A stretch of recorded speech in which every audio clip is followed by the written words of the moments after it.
Hi, and welcome to the X22 Report Spotlight. Today we have a new guest, Brandon Smith. Brandon is the founder and chief strategist behind the Alternative Market Project. His goal is to create a border networking hub, an educational gathering place for every American across the country who wishes to decouple from our current collapsing financial system and build something better. His website is altmarket.com. That's alt-market.com. I'll be putting all the links at the bottom of the video. And I am very happy and honored to have Brandon on the X22 Report Spotlight. Brandon, welcome to the Spotlight. Hey, thanks for having me on the show. Brandon, thanks for being here. Let's start off with a couple of your predictions. You predicted the Brexit. You predicted that Donald Trump was going to be elected, and those predictions came true. Here we are with Trump right now. He is elected, but he's not the president-elect just yet until December 19th. But we see Jill Stein, George Soros, the establishment, they're trying to push this recount before December 19th. They also have things planned after this, like the protests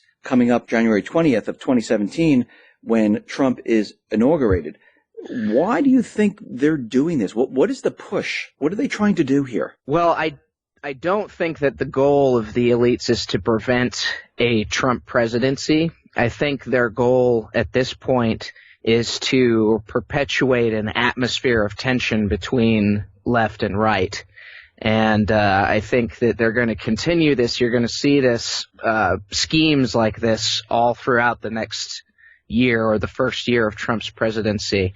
And I think their only goal is to continue to increase pressure and tension between left and right, because the end game, at least my theory on the end game, is that the left is going to become even more extreme through this process. They already are.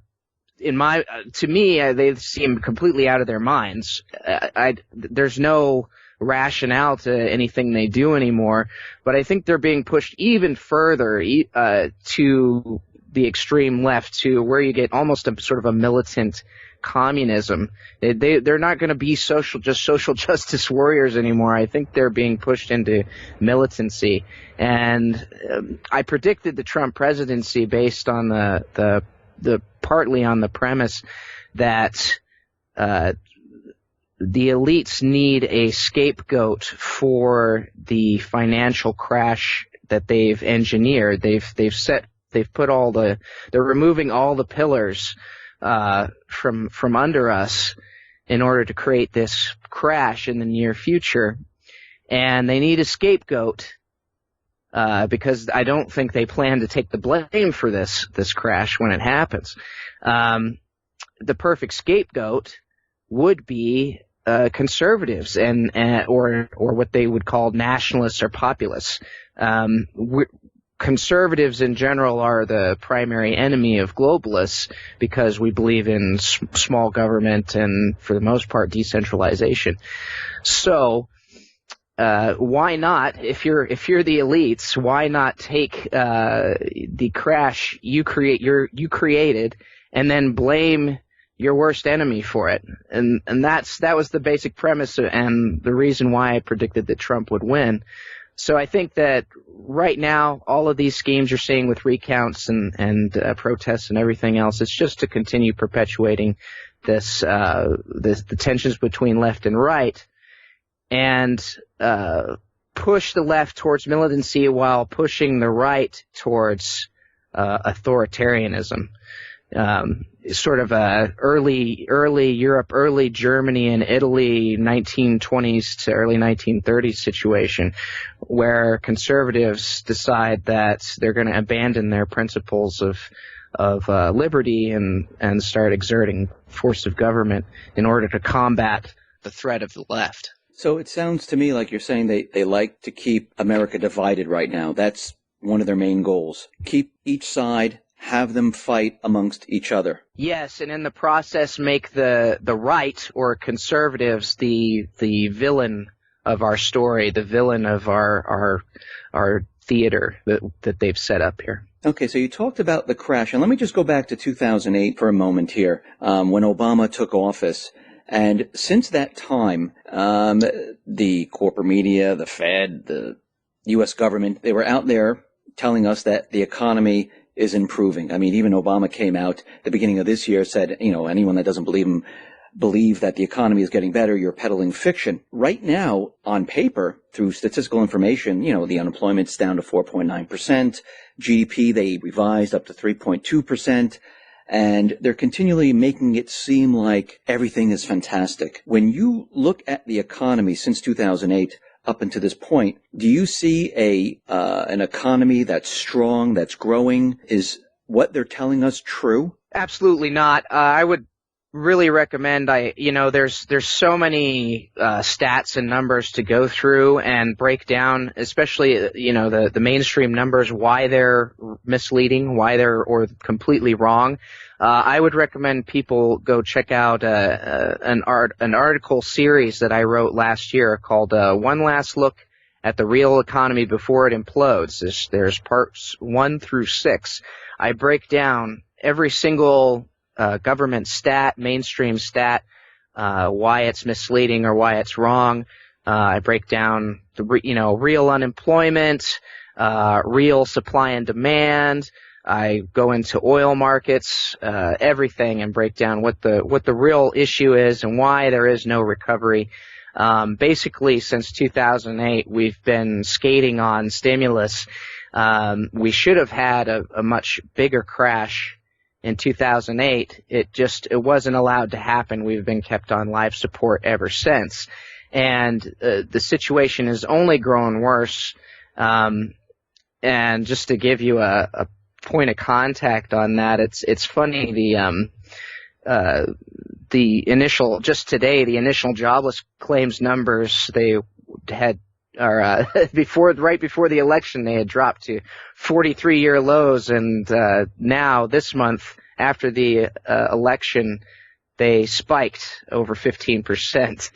So after Trump gets in, suddenly, all of a sudden, just everyone's jobless again. It doesn't make sense unless you look at it from the narrative of, well, they're setting it up to where a crash occurs during the Trump presidency, and Trump and conservatives are blamed in the process. You're saying you do believe there's a crash that is coming, and what you're saying and what I'm hearing is that you think it's going to happen in 2017 during Trump's presidency. I believe, well, when I talk about a collapse, people have to understand that economic collapse is a process. It is not an event. When you mention collapse, they say, "Oh, you've been talking about a collapse since 2008, and it's never going to happen." It's been however many years, and what they don't understand is that economic collapse is a process that happens over several years or a decade usually, and the market collapse, the stock market collapse, is usually the last thing that happens in that process. Right now, we're in the middle of that process. I think that in 2017, it's going to accelerate. I think that we'll start to see stock markets affected at that point. So in the mainstream, regular people, all they really track as far as the health of the economy is stocks. They look at CNN or MSNBC or whatever. They see stocks are at all-time highs. Stocks are green. That means the economy is good, and then they walk away. They don't look at anything else. This coming year, I think that stocks are going to start crashing, and that's when the people in the mainstream are going to start to question the validity of that recovery idea. Do you think this is going to be a natural crash where things just naturally fall apart on their own, or do you think the elite are going to bring the system down? Well, it's funny because they've actually been artificially propping up the system since 2008, and the system has become so utterly dependent on stimulus measures from central banks around the world that really the only thing they need to do now in order to create a global crisis is just to remove the stimulus. That's all they have to do, is just shut off the spigot, and a crisis will occur naturally. So I think that they're just going to pull the plug on the life support and step back for a little while at least, and just watch what happens. When this happens, how bad is it going to be? Is it going to be like 2008? Is it going to be like the Great Depression? Is it going to be worse than both of those times? I think it'll be definitely worse than the Great Depression. I don't think, that I think people have some cinematic ideas of what a economic collapse is like, or what a crash would be like. I think a lot of people envision some kind of a Mad Max scenario. I don't think that's necessarily how it's going to be. I do think it'll be, noticeably worse than the Great Depression. When this collapse happens, do you see bail-ins at all occurring here in the United States with the banks? Yeah, it's definitely possible. I think you will see definitely government pensions, things like that being confiscated in order to pay other debts. And I think maybe towards the end of the game, you will see banks starting to lock off accounts, or giving haircuts to larger accounts, as we saw in Greece and Cyprus.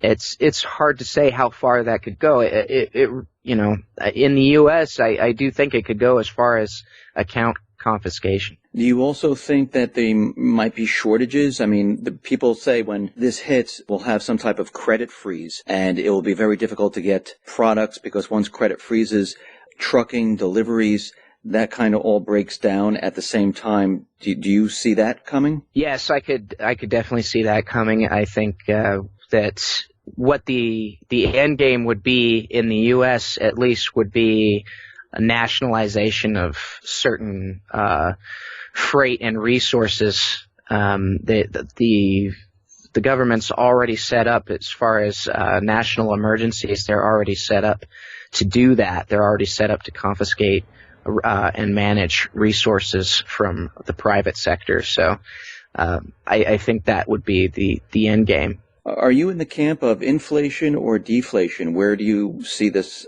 going? Do you think we're going to see a deflationary type of crisis, or do you see inflationary type of crisis? I would actually see it as stagflationary, which would be sort of a combination of, it would be the worst of both worlds.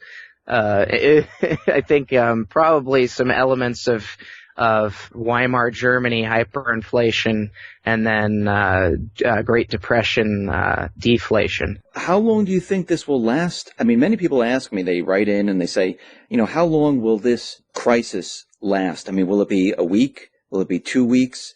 When the market falls, I'm talking about, and the corporate media and the U.S. government, they all recognize like, look, there's something wrong here. How long will this last? Well, the international financiers, the central bankers, the global elites, they openly have suggested in the past, and articles published in publications like The Economist, the goal of a world currency system by 2018. So I would expect first that whatever's going to happen is going to happen between now and early 2018, because that's their window of time to create enough chaos and desperation in order to convince people or to rationalize the idea of switching to a global currency system. After that, I would expect there would be a process of acclimating the public to this new system, and I would expect that we'd probably be, a lot of countries would probably be in third world conditions for a while after that. Now, you talked about a new currency. What are you envisioning as a new currency? I mean, Jim Rickards is out there and he's saying that the SDR is going to be the global currency. Do you agree with that? Yes, and actually, if you go back to, I believe, 1988, The Economist published an article, I believe, titled "Get Ready for a Global Currency in 2018." And in that article, they outline exactly what their plan is, what they plan to do, which is to introduce the IMF's special drawing rights the basket currency system as a bridge to a new global currency system. So they'll get national currencies all coupled into the SDR system, and the IMF pegging these currencies and dictating what their values will be according to the SDR system. And once they've done that, they'll start moving people, getting them acclimated to just a single global currency system. What happens to the dollar at this point? Do people still have the dollar? Do we still use the dollar? Well, I think the plan is to kill the dollar's world reserve status, and that will severely limit the dollar's value on the global market. I would say that we'll probably still have our dollars, our green dollars with the presidents, that we'll still have them for a while. We'll still be able to look at them and say, hey, we've got a currency, but the value will no longer be dictated by or controlled by the Federal Reserve. I think the Federal Reserve will step aside for the IMF, and the IMF will become the new sort of global mediator of currency values. What's going to happen here in the U.S.? Everyday people that are out there working, they're going and going to their job, they're using the dollar. Is the people's way of life, is it going to change when we move to a new currency? In certain parts of the world, most definitely. I think in the United States we'll be hit the hardest because we are so absolutely dependent on the dollar's world reserve status for our level of luxury that we've lived in for at least half a century. So I think for people in the U.S., it'll be an extreme shift from first world down to basically third world living conditions.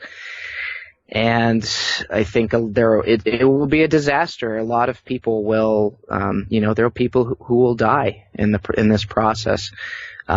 Just as during the Great Depression, you had a lot of people die during that process and move into poverty, starvation. It's going to be a disaster. How do you think people are going to handle this? I mean, think about all the people that are sleeping, who are just going about their everyday lives, not even thinking about a collapse because they've been told that everything is fine, and then all of a sudden their world collapses around them. They're not prepared for this. How do you think these people are going to react? Some will react violently, but I think the elites have staged the situation in such a way that a lot of people will be confused as to who to blame. And that's the great advantage that they have, is that they've staged the situation to where especially people on the left, they're automatically built in, they have an automatically built-in bias to blame, either Donald Trump or Republicans or conservatives in general. On the right, I think you're going to have a lot of conservatives blaming, the left as being saboteurs, as sabotaging Trump and ruining his chances of fixing things. You're also going to have all kinds of different, I think, events in between, black swan events, terrorist attacks, things like that sort of can really keep people confused and looking every other direction except at the global bankers.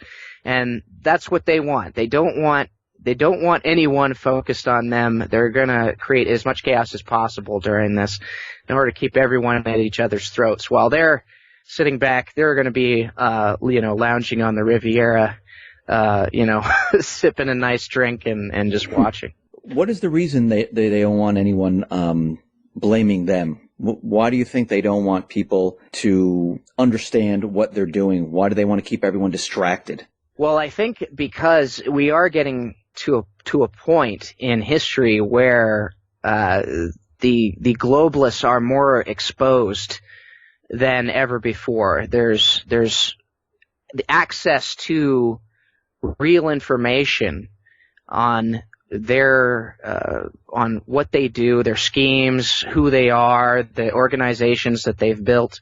It's all out there. If the general public becomes aware of who they are and the fact that they're behind this crash, it would be all over for them. I mean, you're talking torches and pitchforks, and it would be all over for them. So they really do need to keep they need to keep mass confusion. They need to keep everyone focused on each other and not them. Otherwise, their entire apparatus of control falls apart. So that's one reason why, the information war, as it's called, is so important. If we can get enough people aware of, and focused on the bankers first, not the left, not the right, but the bankers first. And yes, there's going to be useful idiots that we got to deal with in the process. There's going to be crazies on the left and so on and so forth. But get them focused on the bankers, then we might be able to at least remove them from the picture and rebuild in a proper manner. Because really what this is all about is who's going to rebuild. The system's going to crash regardless. But we still can determine who rebuilds afterwards. If it's them rebuilding, then we're kind of done for. Because they're going to use the crisis as a rationale for centralizing everything into their one world system. If we can remove them from the picture, then we might have a chance to rebuild, with a freer system. Do we as a people, and not just the United States, but other countries, do we actually need the private Western Central Bank? No. No. Simple answer, no. The only purpose that a central bank serve is to control money supply, interest rates, and to manipulate geopolitical environments in nations. That's the only reason they exist. They're a tool for manipulating governments and public, social consciousness and economic consciousness. That's the only reason they exist. They only serve the interests of the elites. They do not serve the interests of the public in any way. Why does Congress, the executive, why do they keep the central bank around? What incentive is there to keep it around? Well, there's a lot of incentive for political leaders. I would suggest people who are maybe skeptical on this whole concept of globalists, evil globalists in a smoky room planning world domination. If they find that they're skeptical about that, I'd actually suggest they read a book called Tragedy and Hope by a man named Carroll Quigley. He was a member of the Council on Foreign Relations. He was a mentor to Bill Clinton, and he breaks down in that book exactly what the global elites, what their plans are, and how they've been able to insinuate themselves into the politics of almost every nation with the central bank and dictate basically through various incentives, up to and including putting these politicians into power. That's how they've been able to control governments, and by extension, that's why governments have never moved to shut down these central banks. What is their end game? What do they want with the people? What do they want in each one of these countries? The United States, Canada. What exactly do they want? Well, if you're talking, what do they want 100 years from now? I think in 100 years, I think their goal is to have a total economic domination, a one world government, and a reduced population. And we could go further into that. The population, that's a big one, but the carbon taxation agenda, Agenda 21, Club of Rome. If you look into all of that, there's ample evidence that they would prefer to have a much smaller human population. I suppose ostensibly because that would be easier to control. smaller population. But I think they see themselves, and if you read some of their publications and some of their the philosophies that they promote, I think they see themselves as sort of philosopher kings from the philosopher kings from Plato's Republic. They see themselves as born to rule and the smartest men in the room, and they believe that the system, the ideal system, would be them sort of as maybe as Egyptian pharaohs, just kind of god kings lording over the rest of us, and they don't like to be. I don't think they like hiding in the shadows. I think they believe they deserve to be revered, and they're moving the world towards a situation where they will be. If they get their way. Do you think they would go as far as creating or pushing a civil war here in the United States? Yes, I do. And I recently, my last article was on that subject in particular. It's called "The Reasons Why Another American Civil War is Possible." And I think that, again, as I mentioned before, I think they're pushing the left towards militancy, but not with the intention of having the left win. I think they actually intend to throw the left to the wolves, as it were. I think they're going to sacrifice the left. The left's usefulness has subsided, and I think the only use for the left now is to push conservatives and people on the right towards abandoning our principles of small government and liberty and becoming authoritarians. Because really, the war, for the globalists, the war is on the ideal of conservatism, individual liberty, and sovereignty. For them, they have to. It's not enough to just to fight conservatives or to fight people on the right or libertarians, whatever. It's not enough for them. What they have to do is destroy our principles and destroy our ideal and make them akin to something terrible. So in the future, when people look back at conservatives, they'll say, "Oh, look at how horrible they were. They were just like the Nazis or whatever." And in order to do that, they have to. They can't do that. They can't just demonize us themselves. They can't just destroy our principles outright. They have to get conservatives to abandon those principles altogether and act like Nazis.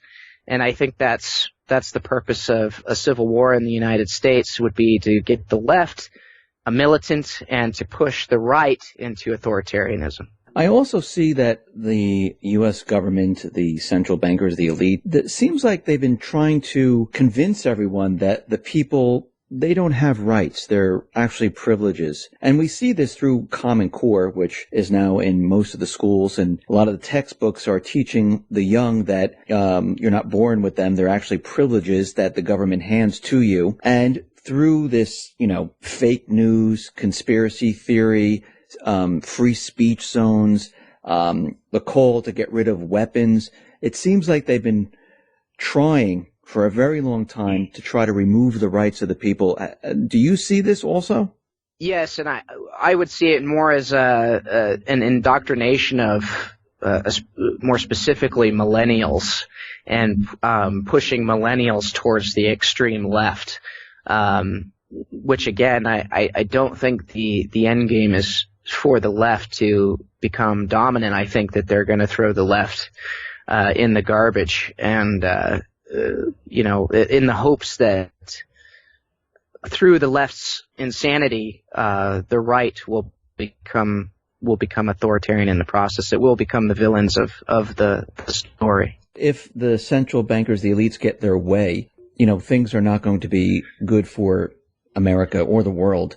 How do you see the U.S. if the elite and the central bankers do get their way, where they crash the system, they introduced a new world currency? What will America look like at that point? If they get their way, I imagine that you will see some people will fight back. I'll probably be among those people, but it will not be fun. It will be horrible, and so you're going to have insurgencies in the United States. You're going to have probably certain parts of the United States, probably certain major cities, turn into something like a green zone, like you see in Iraq, where the people who are willing to disarm, who are willing to placate and follow the rules, they'll be allowed into those cities. There'll probably be access to food and clean water and amenities and something similar to a normal life, in those cities, but you'll be completely enslaved in that environment. Outside the cities, I think that you'll see a martial law sort of situation and insurgency for years to come. I mean, we've been talking about an economic collapse, the central bankers, the elite. What can people do right now to prepare for what is coming? What do you suggest people do at this point if this crisis is coming up very soon? Well, the best thing I believe they could do, especially if they have some savings in the bank, would be to invest in your own productivity. Focus on being able to produce your own necessities, food, clean water, shelter, security, electricity. If you can produce, the more necessities you can produce for yourself, and the more you can remove yourself from dependency on the grid, the better off you will be if there is a crisis. And even if you think I'm completely out of my gourd, I'm completely nuts, and none of this is going to happen, you're still better off being able to do those things. It's it's a better life. It's a cheaper life. It's not a bad way to live. I live that way. And even if I'm completely wrong, hey, you're more self-sufficient. And so really that's the best option. Also, of course, there's, in any economic crisis, there is a window of time. There are windows in which precious metals are the best option as far as a currency. So I would suggest that people put at least 10% of their savings into gold or silver. Should people keep a weapon and cash on hand for this upcoming crisis? Sure. Yeah.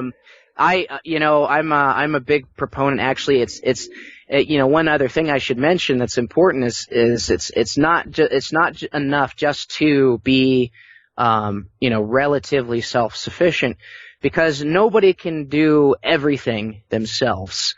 So the next stage after producing a lot of these things yourself is to start building mutual aid groups and working with others, and setting up a network of people who are self-sufficient. So a community, because that's really the future in my mind is going to be independent communities all over the country, localized, self-sufficient, and able to weather the economic storm.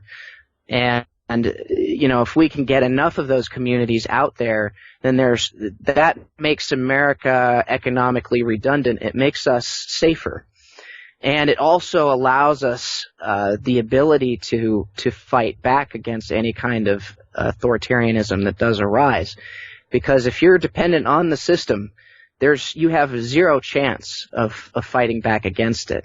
If you are self-sufficient and you have community, then there is a chance that you can fight back. Brandon, thank you very much for being on the X22 Report Spotlight. Once again, how can people see your work? You can visit me at alt-market.com or -market.com. That's altmarket.com. Brandon, once again, thank you very much. Thanks for having me on the show.